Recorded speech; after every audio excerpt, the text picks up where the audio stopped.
दुबे जी। जी, नारेबाजी तो चलती रहेगी, कोई जीत हार भी होती रहेगी, कोई जीता कोई हारा चुनाव में। थोड़े में ज्यादा स्वाद यही तो है इसकी खास बात। वाओ मम्मा, क्या स्वाद है। अरे मेरे राजा। प्रायोजक हैं cancer healer centre, a new beginning. लेकिन जब आप लोग इतनी गहरी खाई खोद दोगे, क्या मस्जिदें ढक दोगे, तो वो खाई कारोबार तक नहीं जाएगी, इसकी गारंटी कौन लेगा? और जिस दिन वो खाई कारोबार में खिंच गई, उस दिन क्या होगा अंदाज है दुबे जी? क्या स्थिति बनेगी? अगर ऐसे ही दृश्य होली दिवाली पर आते रहे कि 50,000 पुलिस वाले हैं, अत्याधुनिक अस्त्र शस्त्र लेके सड़क पर होली मनवा रहे हैं और मस्जिदें ढकी जा रही हैं, अशोक जी उनको कुछ अभी तकनीकी समस्या है, मैं ये प्रश्न आपसे लेता हूं, और ये खाई मुजफ्फरनगर में गुड़ की मंडी में आ गई, क्या तो क्या करिएगा? हाँ देखिए, निश्चित तौर पे ये दुर्भाग्यजनक होगा। मेरा कहना है कि ये तीज त्योहार हिंदू मुसलमान दोनों मिल के दोनों का त्योहार है। मेरा कहना है कि निश्चित तौर पे इन्हें अलग नहीं किया जा सकता। ताना बाना देखिए अलग करने का खूब प्रयास हो रहा है, ये निंदनीय। पूरे दुनिया में कहीं ऐसा नहीं है, भारत में इस तरह का हो रहा है। होली के साथ जब भी कोई रंग लगाता है तो कहता है बुरा न मानो होली है, मतलब पहले ही कह दिया जाता है कि अरे बुरा न मानो होली है, लोग प्रसन्न हो जाते हैं।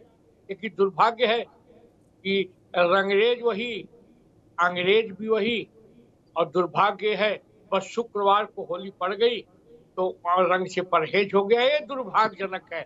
और सबसे बड़ी बात है, अखिलेश यादव जैसे नेता रहेंगे तो और बढ़ेगी खाई। अभी कह रहे थे अभी तो हिंदू मुसलमान हो रहा है, कल वो पीडीए खिलाफ बोलने लगेंगे, यानी वो आग लगाने और आगे आग लगाना चाहते हैं अखिलेश यादव जी कि अभी तो हिंदू मुसलमान, उसके बाद पीडीए मतलब अगड़ा पिछड़ा भी कराने का आज प्रेस कॉन्फ्रेंस में बोल गए। मेरा कहना अखिलेश जी आग मत लगाइए, माताओं की कोखों को उजाड़ने का खूब प्रयास मत करिए। सबके पिता मुलायम सिंह यादव नहीं है, उन बच्चे कमाते हैं तो पिता का पेट भरता है, माता का।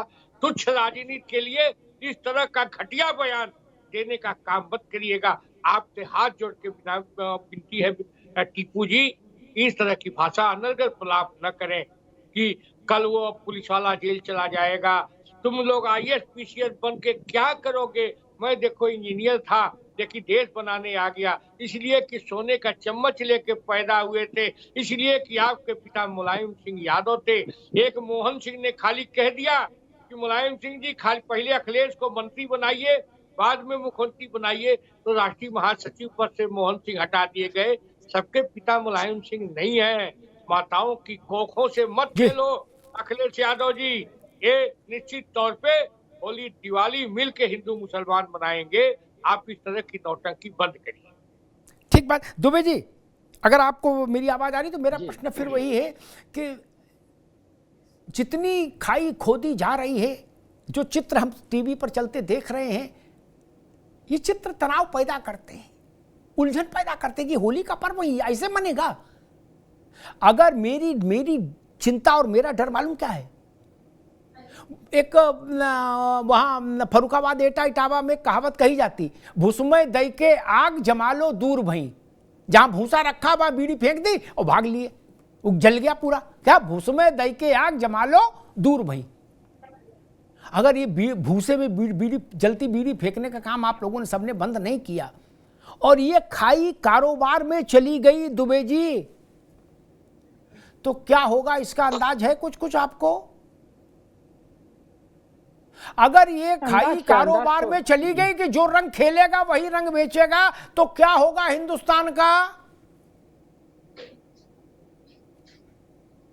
देखो, सबसे पहला तो दुर्भाग्य वही था जब हमारे देश का बंटवारा हुआ। आपने भी शायद महाभारत देखी और पढ़ी होगी, या पढ़ी नहीं तो कम से कम देखी तो है ही, जिसमें भीष्म पितामह ने जिंदगी में पहली भूल और आखिरी भूल उन्होंने स्वीकार की थी कि देश को दो टुकड़ों में बांटना उनकी जीवन की सबसे बड़ी और अंतिम भूल थी। और वही काम 1947 में हुआ कि देश को फिर 2 टुकड़ों में बांट दिया गया। लोग देखिए, आज मैं वो बात कह रहा हूं कि हो सकता है इस पे भी बहस छिड़ जाए। वो जो आजम खान अब्दू आजमी ने बोला वो उनकी पसंद थी, लेकिन आज मैं कह रहा हूं मेरे महात्मा गांधी पसंद नहीं है। ये मेरी व्यक्तिगत मैटर है, ये समाजवादी पार्टी की बात नहीं, लेकिन मेरा व्यक्तिगत मैटर है। मैं उन्हें नहीं मानता हूं, क्योंकि इसमें कहीं ना कहीं देश को 2 टुकड़े में करने में उनका भी बड़ा योगदान था। आज जिन्ना और महात्मा गांधी और नेहरू ये सब बराबर के देश को टुकड़ों में विभाजित करने वाले लोग थे, मैं ऐसा मानता हूं व्यक्तिगत, मैं क्लियर कर रहा हूं। लेकिन क्या हुआ, वो जो समस्या थी उसको सॉल्व नहीं हो पाई, जबकि उस समय बहुत बड़े बड़े नेता, जहां तक मैंने पढ़ा है, तो इतिहास की बात, मैं आज की बात भविष्य की कह रहा हूं भैया। अगर भविष्य में अगर भविष्य में ये हो गया कि मनीष अग्रवाल उसी से दाढ़ी बनवाएंगे क्या, और प्लम्बर उसी को बुलाएंगे और कारपेंटरी का काम उसी को देंगे, तो हिंदुस्तान में क्या होगा इसका जरा भी अंदाजा है आप लोगों को? तो क्या हो जाएगा आप लोगों को अंदाज नहीं है अभी। ये अभी तक मैं जितने उम्र का हो गया हूं, उतनी उम्र में मैंने कहीं नहीं देखा था कि तिरपालों से ढका गया। तिरपाल से ढकने का बयान किसका, आप देखिए बयान किस पार्टी के नेता का है कि तिरपाल से ढकिए उसको, आंखें बंद कर लीजिए, घरों से ना निकलें। अरे वो निकले, मैं आपको एक वीडियो दिखा दूं, कितने मुस्लिम भाई होली खेल रहे हैं। ऐसा नहीं था, इसको इतना बड़ा ठीक है, एक मिनट, ये जो टोकनिज्म है ना मनीष अग्रवाल, ये टोकनिज्म बहुत खराब चीज है। क्या हमने एक वीडियो कैमरा वाला बुलाया, बोले यार एक शूट करना है 5 मिनट का, बोले ठीक। क्या 10 लोग बुलाए, अब वो हिंदू हैं मुसलमान हैं, वीडियो में तो सब जैसे चाहो वैसे दिखा दो। क्या अभी आप राजस्थान घूमने जाओ, वहां फोटोग्राफर घूमते रहते, अगड़ी पगड़ी सब उनके पास होती, वो लगा के 2 मिनट फोटो खींच देते, राणा सागा बना देते हमको। क्या तुम्हें राणा सागा तो नहीं हो? अरे रुक जाओ भाई, रुको महाराज। ठीक, ये जो टोकनिज्म है ना कि देखिए मुसलमान लोग जन्माष्टमी मना रहे हैं, मुसलमान लोग होली खेल रहे हैं, दशहरा मना रहे हैं, आदि आदि। मैं बात सही मान भी लूं, मैं तो बड़ा प्रैक्टिकल आदमी हूं, तो भी 100 में 5 होली खेल रहे और 95 लठ लेके लठ को सरसों को तेल पिला रहे हैं, तो हम उन 5 का क्या करें, उन 95 से कैसे निपटे मनीष अग्रवाल? हम मान ले 5 लोग ऐसे हैं जो होली खेल रहे होंगे, हम दुबे जी की बात मान लेते, बड़ी करते हैं, लेकिन 95 तो लठ में तेल पिला रहे हैं। बिल्कुल सही, दुबे जी पहली ऐसी होली देख रहे हैं जो पुलिस की सुरक्षा में है, लेकिन दुबे जी ने भगवान राम को बहुत दिन देखा होगा पुलिस की सुरक्षा में। जब कार सेवकों पे गोली चलाई गई थी तब भी इन्हीं की पार्टी थी।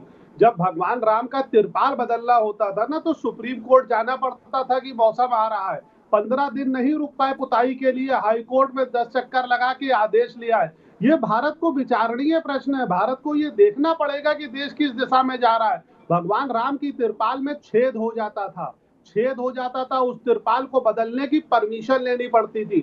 इस दौर से सनातन गुजर के आया है, निहत्थे कार सेवकों पे गोली चलाई गई है, आज इन्हें धर्म याद आ रहा है, आज इन्हें मुस्लिम समुदाय याद आ रहा है कि समाज में खाई बन रही है। तब खाई नहीं बन रही थी जब निहत्थे कार सेवकों पे गोली चलवा के उन्हें सरयू में फेंक दिया गया था, तब ये इन्हें नहीं दिख रहा था, तब इन्हें सत्ता दिख रही थी, तब इन्हें पार्टी दिख रही थी। आज मस्जिद की पुताई दिख रही है, तब भगवान का भोग लगाने के लिए परमिशन लेनी पड़ती थी। लेकिन सनातन उस दौर से भी गुजरा है, इस दौर से भी गुजरेगा और मजबूत होकर निकलेगा। इन लोग की अब जिम्मेदारी है कि ये इस खाई को बढ़ने देना चाहते या यहीं पे रोकना चाहते। लेकिन आज योगी जी के शासन में सनातन समुदाय रुकेगा नहीं, ये उसने कुंभ में बिल्कुल साफ प्रदर्शित कर दिया है, बिना किसी धर्म जाति भेद के, कि हम रुकने वाले नहीं हैं। जो रोकने की कोशिश करेगा उसको इसका खामियाजा भुगतना पड़ेगा। आज उनको ये समझना पड़ेगा कि कैसे सही से चलना है। बहुत दिन सनातन ने ये समझा है कि कैसे सही से चलना है, बहुत प्रतीक्षा करी है। जैसे आज आदरणीय योगी आदित्यनाथ जी प्रदेश में लॉ एंड ऑर्डर चला रहे हैं। मेरे पास है पाव भाजी का मसाला, सबका राजा ऑल प्योर मसाला। प्रायोजक हैं cancer healer centre, a new beginning.